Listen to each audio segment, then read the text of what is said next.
Fala aí, galera. Bom dia, boa tarde ou boa noite. Tudo bem, galera? Então, começamos a nossa primeira aula realmente do curso de Arduino e hoje iremos começar falando sobre o que é eletricidade. Todo mundo trabalha com eletricidade, né? Todo mundo lida com eletricidade, mas qual o sentido da palavra eletricidade? É isso que nós iremos ver hoje. Nós sabemos que tudo na natureza é composto por átomo, não é correto? Plantas, animais, água, nós mesmos, seres humanos, enfim, tudo é composto por átomo. Até a luz que você enxerga, ela é composta por átomo.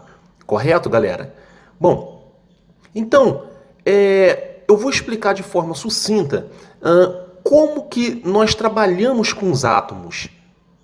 Bom, o átomo, basicamente, ele é composto por um núcleo e no seu núcleo nós temos os prótons e os nêutrons. Em volta desse núcleo existem os elétrons. É exatamente com os elétrons que a eletricidade trabalha. A eletricidade trabalha deslocando esses elétrons de um lugar para o outro. Então a eletricidade ela é o estudo dos elétrons desses átomos. Ok, galera? Vemos na imagem a seguir como que basicamente um átomo ele funciona. Vemos o núcleo e ao redor os elétrons circundando o átomo.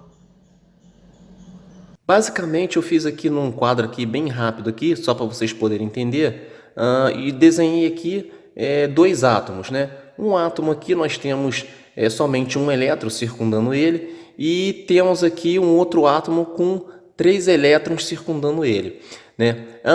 Sabemos que na natureza quem tem mais doa para quem tem menos. Na vida real não é assim, né? Mas na natureza quem tem mais doa para quem tem menos. Nesse caso aqui, esse átomo ele tem 3 elétrons. Ele vai ceder um desses elétrons aqui. Ele vai ceder um desses elétrons aqui para o outro átomo. Ele cede um desses elétrons para o outro átomo, acabando por os dois átomos ficarem com o mesmo número de elétrons. Nesse caso, cada átomo vai ficar com 2 elétrons. Então se manteve o equilíbrio. Na natureza, tudo tem que se manter em equilíbrio. Esse átomo aqui tinha 3 elétrons e esse aqui só tinha 1. Então, quando os dois átomos se aproximam, o átomo que tem mais elétron, ele vai ceder para o que tem menos elétron, para poder manter esse equilíbrio. O equilíbrio tem que ser mantido. Agora, como fazemos para transferir elétrons de um átomo que tem muitos elétrons para átomo que tem poucos elétrons? Como fazemos para poder fazer essa transferência de elétrons de um átomo para o outro? Vamos ver alguns processos. Bom, o primeiro processo que iremos utilizar para poder fazer com que os elétrons saiam de um lugar para o outro é através do processo da fricção. Através do processo da fricção geramos eletricidade estática. Vamos aqui atritar essa régua que eu tenho aqui com esse pedaço de lã. Quando nós atritarmos um com o outro, vamos atritar aqui. E a gente vai ver, e o que a gente está fazendo aqui? Estamos arrancando elétrons da lã e passando esses elétrons para a régua que é de plástico. Vamos perceber que os pedacinhos de papéis aqui serão atraídos. Ó, estão sendo atraídos. Né? Então, isso daqui mostra que eu consegui arrancar, através do processo da fricção, elétrons da lã para a régua. Vamos ver agora um outro método de nós arrancarmos elétrons de um lugar para o outro.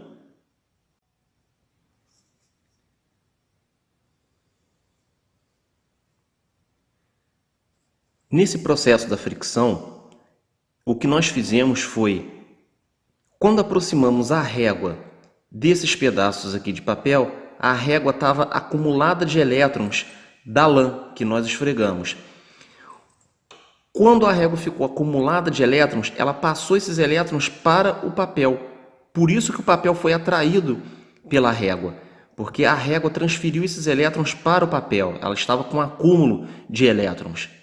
Esse é um processo, o processo no caso da fricção, que eu consigo fazer essa transferência de elétrons de um material para o outro, para poder se manter em equilíbrio.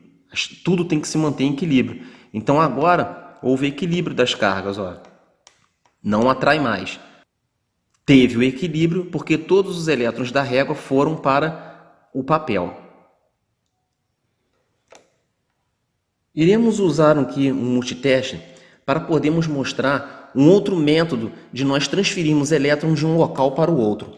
Bom, temos aqui um fio de cobre. Como sabemos, o fio de cobre, a gente dando uma olhada lá naquela tabela periódica, ele tem basicamente 29 elétrons. E substâncias ácidas têm essa propriedade de arrancar elétrons de um material passando para o outro. O limão, no caso, ele é uma substância ácida, então ele pode arrancar elétrons do cobre e transferir, no caso, para o ferro, que aqui no caso vou utilizar aqui um parafuso, que já está até meio enferrujado aqui. Mas o ferro, como sabemos, ele tem basicamente 26 elétrons. Então, o ácido do limão ele vai arrancar os elétrons do cobre e transferir para o ferro. E a gente vai poder visualizar essa tensão, no caso elétrica, essa energia elétrica aqui nesse instrumento. Vamos ver, ó. Vou furar aqui e vou espetar aqui também. Bom, agora podemos vir aqui agora e medirmos. Temos uma tensão aqui de 2 mV, basicamente. 20 mV. É a tensão elétrica que nós temos aqui. Ó. Fica variando aqui, né? Não é uma coisa fixa, não é um valor fixo. Mas constatamos que temos transferências de elétron de um material que é rico em elétron para um material que é pobre em elétron. É só vocês consultarem na tabela periódica que todo elemento na natureza ele tem o seu número correto de elétrons. Ok? E aqui a substância ácida do limão consegue arrancar elétrons de um material para o outro. Então isso aqui é uma forma que podemos também estar transferindo elétrons de um material para o outro. Vou replicar para vocês aqui um projeto de um colega meu que ele postou no seu canal há algum tempo atrás sobre uma bateria feita com limão. Você pode observar que essa bateria ela possui dois metais diferentes, uma moeda e um clipe, ou seja, uma moeda de cobre e um clipe de ferro. Como são dois metais diferentes, a sua quantidade de elétrons também é diferente. E a acidez do limão tem a propriedade de arrancar elétrons de um material para o outro. Observe também que quando ele apaga a luz, essa bateria feita com limão é capaz de até acender um LED. Ou seja, isso mostra a grande propriedade de acidez do limão de arrancar elétrons de um lugar para o outro. Temos então uma pilha feita com limão, é isso mesmo, uma pilha feita com limão, aproveitando as propriedades de acidez. As pilhas, as baterias, elas fornecem eletricidade a partir do processo químico. Esse mesmo processo que vimos da água salina, do limão, é o mesmo processo. Elas geram eletricidade a partir do processo químico. Esse processo químico que acabamos de ver para gerar eletricidade, que as pilhas e as baterias se utilizam dela, damos o nome de corrente contínua. Por quê? Porque a corrente só tem um sentido, ou seja, ela vai do negativo para o positivo. Porque, como vimos, movimentamos os elétrons de um lugar para o outro, ou seja, de um átomo que tem falta de elétron para um átomo que tem excesso de elétrons. Um átomo que tem excesso de elétrons cede para um átomo que tem falta de elétrons. Então, como movimentamos os elétrons, o sentido de circulação da corrente contínua é do negativo para o positivo. E é esse o tipo de corrente que iremos utilizar para poder alimentar as nossas placas de Arduino e as nossas placas eletrônicas, por aí vai. É a corrente contínua, que só tem um sentido, do negativo para o positivo. Uma coisa que eu gostaria de deixar claro, galera, é que pilhas, baterias, todos esses dispositivos aqui, eles geram a chamada corrente contínua, igual nós já falamos, através do processo químico. E a corrente contínua, ela tem um sentido de circulação. A corrente contínua, ela vai do negativo para o positivo, porque como vimos, nós movemos os elétrons. Os elétrons são movidos. nós transferimos elétrons de um lugar para o outro.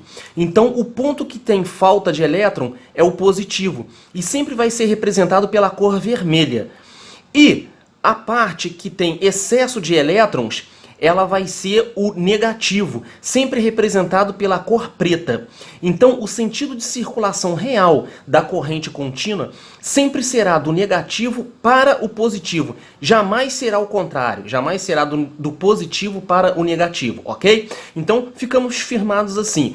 Pilhas, baterias, tudo isso que gera corrente contínua, ela vai ter o sentido do negativo para o positivo. É o sentido de circulação da corrente contínua. Beleza, galera?